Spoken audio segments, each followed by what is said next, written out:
روزانہ ڈاکٹر بدل لیں، لیکن اگر دوائی استعمال نہیں کریں گے تو کس طرح صحت پر کچھ اثر پڑ سکتا ہے؟ یہی تو ہم سب کر رہے ہیں، تقریریں روز سن رہے ہیں، واز سن رہے ہیں، تلقین سن رہے ہیں، لائیو بھی سن رہے ہیں، میڈیا پہ بھی سن رہے ہیں، الیکٹرانک میڈیا پہ بھی، سوشل میڈیا پہ بھی۔ اتنی ماضی کے اندر تو لوگ تقریریں نہیں سنتے جتنی آج سن رہے ہیں، لیکن سن رہے ہیں۔ جس طرح ڈاکٹر سے دوا لکھوا لی اور لا کے دراز میں ڈال دی، یہ ساری چیزیں ہم سن رہے ہیں لیکن کبھی عمل کی طرف نہیں گئے، تو زندگی 20 سال جس طرح پہلے تھی آج بھی اسی طرح ہے، اور پوری امت کا یہ مزاج بن گیا ہے۔ لہٰذا امت جہاں 70 سال پہلے کھڑی تھی آج بھی وہاں کھڑی ہے، اس لیے کہ ہم نسخے اچھے اچھے لکھواتے ہیں لیکن کبھی عمل نہیں کیا۔ اگر عمل کے خوگر بن جائیں تو ہماری زندگی بدل جائے، اور یہ امت مسلمہ جو پستیوں کا شکار ہے یہ عروج اور بانکپن کا نور پا جائے۔ تو عمل کے خوگر ہم اپنے آپ کو بنائیں۔ ہمارا صرف سماعت کی حد تک دین ہے۔ وہ ایک غیر مسلم نے اسلام قبول کر لیا، نوجوان تھا، تو ایک دن دوستوں کے ساتھ، جو اس کے مسلمان دوست تھے، کہیں کسی جگہ پہ گیا تو نماز کا وقت ہو گیا، تو لوگ گئے، جتنے بھی لوگ تھے انہوں نے جلدی جلدی نماز پڑھی جس طرح ہم پڑھتے ہیں، اور پڑھ کے آ کے وہ کھانے کی ٹیبل پہ بیٹھ گئے، اور اس دوست کا انتظار کر رہے ہیں جو نو مسلم تھا۔ وہ آ نہیں رہا، آدھا گھنٹہ لگ گیا، آدھے گھنٹے کے بعد آیا تو سارے کوسنے لگے، تو نے اتنا وقت لگا دیا، تو وہ رو پڑا۔ اس نے کہا کہ اصل تم مسلمان ہو، تمہیں پرابلم نہیں ہے، تمہیں مسئلہ نہیں ہے، میں نیا نیا مسلمان ہوا ہوں، تم تو پیدائشی ہو۔ وہ جو میں نے نماز کا سنا ہے کہ بالکل اپنے آپ کو حاضر کرنا ہے اور اس طرح ہاتھ اٹھانے ہیں، پھر کعبۃ اللہ کا تصور کرنا ہے، اور پھر پوری طرح سے جو خیال وسوسے آئے ہیں ان کو جھٹکنا ہے، یکسو ہونا ہے، پھر تصور کر کے ہاتھ باندھنے، تو مجھے اس پر کچھ وقت لگ جاتا ہے اور اس لیے لیٹ ہو گئی۔ اور تم تو ماشاءاللہ پیدائشی مسلمان ہو، تمہارے لیے تو یہ مسئلہ کوئی نہیں، تم تو ایسے جاتے ہو، کھڑے ہو جاتے ہو، تو میں نیا نیا مسلمان ہوا ہوں تو میرے لیے 15-20 منٹ تو اس کام پہ لگتے ہیں۔ تو وہ بیچارے بڑے شرمندے ہوئے کہ ہم تو نماز بھی پڑھ رہے ہوتے ہیں اور دکان کا سودا بھی بیچ رہے ہوتے ہیں، ہم تو نماز بھی پڑھ رہے ہوتے ہیں، ہمارا خیال کہیں اور بھٹک رہا ہوتا ہے، ہم نے کبھی سوچا ہی نہیں ہے کہ ہم اس تصور کو پختہ کر لیں۔ اس نے بھولے انداز سے کہا، اور وہ سچے دل سے کہہ رہا تھا، تم پیدائشی مسلمان ہو، تمہیں تو مسئلہ ہی کوئی نہیں ہے، جاتے ہو یوں کھڑے ہو جاتے ہو، لیکن مجھے 10 منٹ 15 منٹ لگتے ہیں کعبۃ اللہ کا تصور سامنے لاتے ہوئے، خیالات کو جھٹکتے ہوئے۔ یہ پریکٹس ہے اسلام کی، ہم صرف رسمی مسلمان ہیں۔ اقبال علیہ رحمہ نے جب شکوہ کیا نا، تو شکوے میں ایک بات یہ بھی کہی کہ واعظ قوم کی وہ پختہ خیالی نہ رہی، برکے طبعی نہ رہی، شعلہ مکالی نہ رہی، فلسفہ رہ گیا، تلقین غزالی نہ رہی، رہ گئی رسم آزاں روح بلالی نہ رہی، مسجد مرثیہ خواہیں کہ نمازی نہ رہے، یعنی صاحب اوصاف وہ حجازی نہ رہے۔ ہماری نمازیں، ہماری اذانیں، ہمارے عمل بس زبان سے ہی ہیں، روح تک اترے نہیں۔ دل مومن ہے تیرا نہ میرا، تو بھی نمازی میں بھی نمازی، جب تک اس کو نہیں بدلیں گے، کہتے ہیں کعبے گیا گل نہیں مک دیجئے، دلوں نہ مکائیے، اس کو مسلمان کریں، اس کو درست کریں، اپنے عمل کو درست کریں۔ والصلاة والسلام على اشرف الانبیاء والمرسلین وعلى آلہ واصحابہ اجمعین۔ قال اللہ تعالی وتبارک فی القرآن المجید والفرقان الحمید۔ بسم اللہ الرحمن الرحیم۔ سبحان الذی اسری بعبدہ لیلا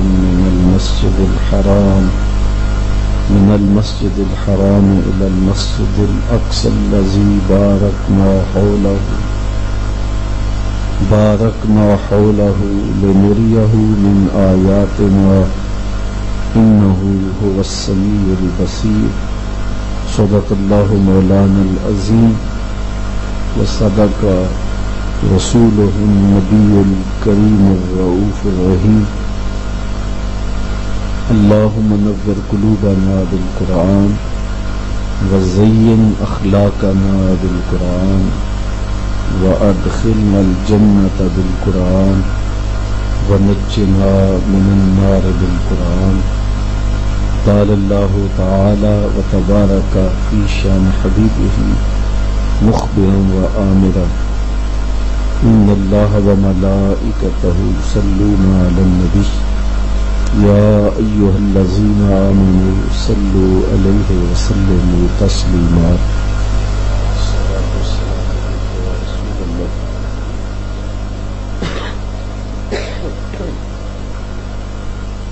وعلی آلک واصحابک یا محبوب رب العالمین. تمام حمد و ثنا، تعریف و توصیف اللہ جل مجدہ الکریم کی ذات بابرکات کے لیے، جو خالق کائنات بھی ہے اور مالک شش جہات بھی. اللہ جل وعلا کی حمد و ثنا کے بعد رسول رحمت، شفیع معظم، نبی محتشم، اللہ کے پیارے، امت کے سہارے، رب کے محبوب، دانائے غیوب، مالک رقاب امم، فخر عرب و عجم، والی کون و مکان، سیاہ لا مکان، سید انس و جاں، سرور لالا رخاں، نیر تاباں، سر نشین مہوشاں، ماہ خوباں، شہنشاہ حسینہ، تتمہ دوراں، سر خیل زہرہ جمالاں، جلوہ صبح ازل، نور ذات لم یزل، باعث تکوین عالم، فخر آدم و بنی آدم، نیر بطحا، رازدار ما اوہا، شاہد ما طغا، صاحب علم نشرہ، معصوم آمنہ، احمد مجتبی، حضرت محمد مصطفیٰ صلی اللہ علیہ وآلہ وسلم کے حضور ناز میں اپنی عقیدتوں، ارادتوں اور محبتوں کا خراج پیش کرنے کے بعد واجب الاحترام، ذوی الاحتشام، معزز و مکرم سامعین، خواتین و حضرات، السلام علیکم ورحمۃ اللہ وبرکاتہ. لالت تباہ کے باوجود حاضر خدمت ہوا ہوں کہ پہلے بھی کافی وقفہ ہو گیا تھا، تو آج تھوڑے وقت کے لیے جو مجھے آپ کو یہاں حاضر ہونے کا موقع اور شرف ملا ہے، اس پر حضور علیہ السلام کے معجزہ معراج پر کچھ باتیں آپ کے سامنے عرض کرنے کے بعد گفتگو سمیٹ لوں گا. اللہ تعالی میری زبان پر کلمۃ الحق جاری فرمائے. معراج میرے اور آپ کے آقا و مولا حضور نبی رحمت صلی اللہ علیہ وآلہ وسلم کا دوسرا بڑا معجزہ ہے. سب سے بڑا معجزہ جو حضور کو عطا کیا گیا وہ معجزہ قرآن ہے.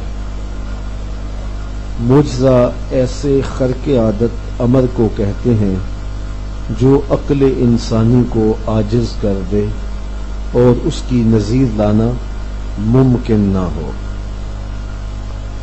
معجزے کے حوالے سے عادت باری تعالی شروع سے یوں جاری رہی کہ جس دور میں جس چیز کا عروج اور بانک پن ہوتا، اس دور کے نبی کو معجزہ بھی اسی قبیل کا دیا جاتا.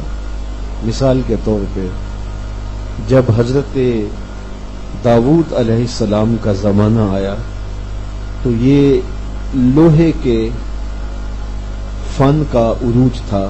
لوہے کو گرم کر کے نرم کیا جاتا، پھر اس کے ظروف، زرہیں اور آلات حرب و ضرب بنائے جاتے.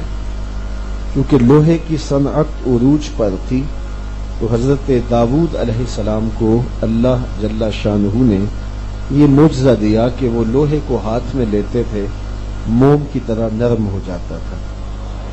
لوگ تو